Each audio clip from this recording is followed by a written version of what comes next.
Welcome, Surrey. Welcome, Surrey.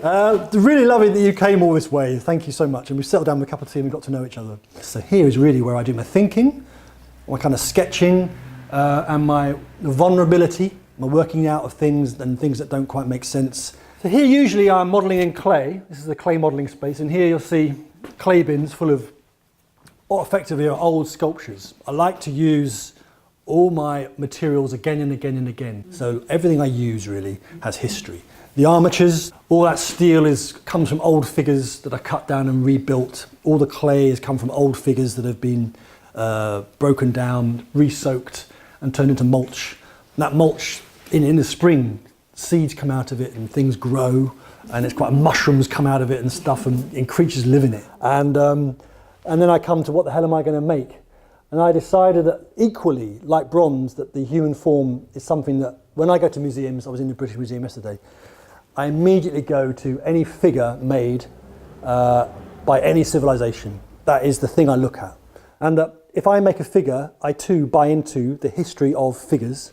So I'm constantly tuning myself into lineages and history. I don't use models. I have all these mirrors, and I have my own body to refer to. My sculptures aren't self-portraits, but they are psychological portraits of a generic human.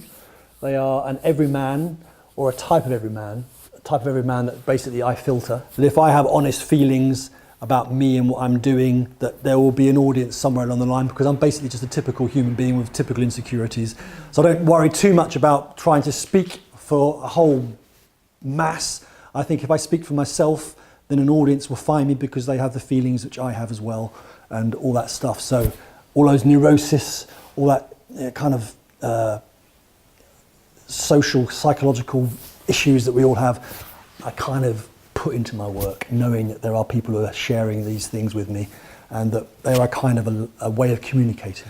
What I often do is make a clay figure here, get the team to come and make a mould, and then I have a wax figure. All these figures here, all you see here are all what's in clay, and I get loads of waxes made, so I can have, I can reduce the figure to a tool, to an object that I can abuse, and without the fear of losing it forever. This is a typical mould made at the studio.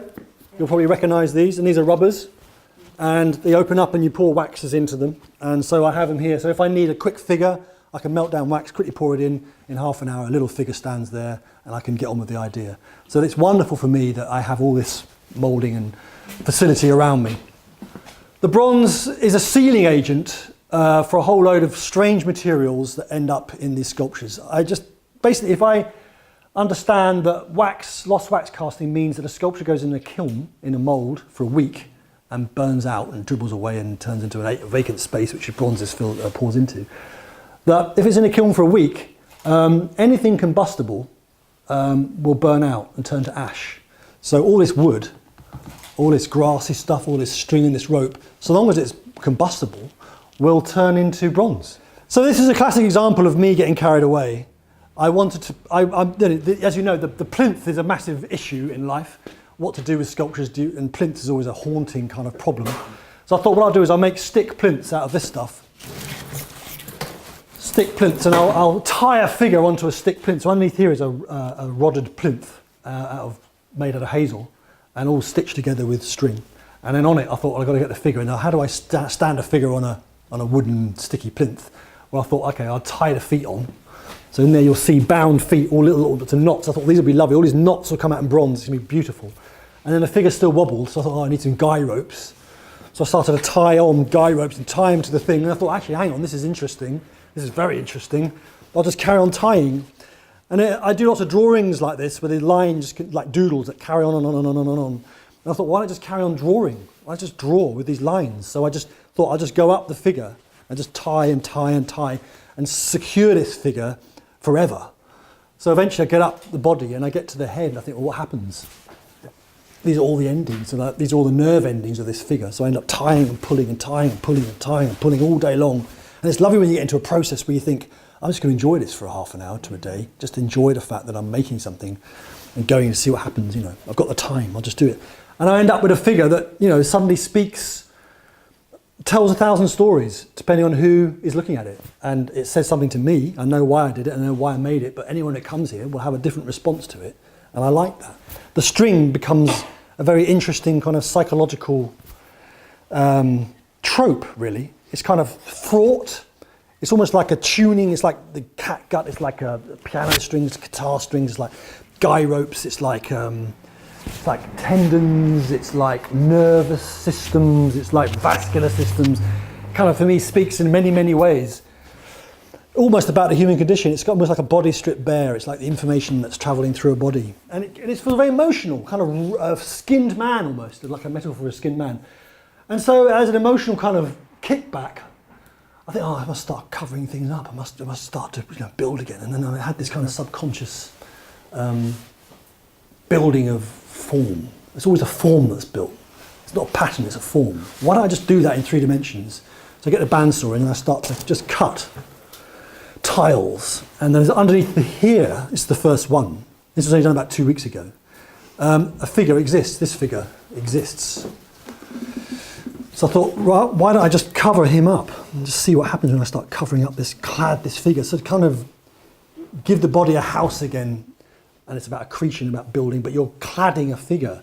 It's almost as if you're emotionally hiding something, really, cladding this man. But also it's like growth, it's like a crystal kind of form. It's a whole load of things are happening. I've kind of covered it all up, and this is the interesting process. So I've gone the opposite to what this is, stripped bare. It's like a fraught kind of, almost like cables of tension. Then I've covered it up completely, and in a sense this is the end result. This should be an end result in about a year's time. But what's happened is I've leapfrogged right ahead, covered everything up, and now I've got to slowly reveal the figure again. So here we have the second one, and a head appears, and it starts to extend beyond itself. And what you'll see in the next room is a figure slowly revealing itself again. See, this sculpture's had 3 or 4 attempts at making a sculpture out of it. So there's sticks coming out of it. Like these old sticks here were a part of another project. And then there's bits of grass on it, which are all part of another idea. And eventually they all stay in the sculpture, much like the clay. And then I start to clad it. As someone said earlier, it's like armour. This guy is almost like being armoured up. But as someone else said, it's almost like a chrysalis where something is breaking out of it as well. There's lots of kind of nice psychological kind of points to work with. And that's the joy of making sculptures. You start off on these kind of instinctual journeys, and then you can sort of tie up the loose ends again at the other end. So you kind of launch out in what feels like an illogical way, and then eventually you'll know the journeys will join up.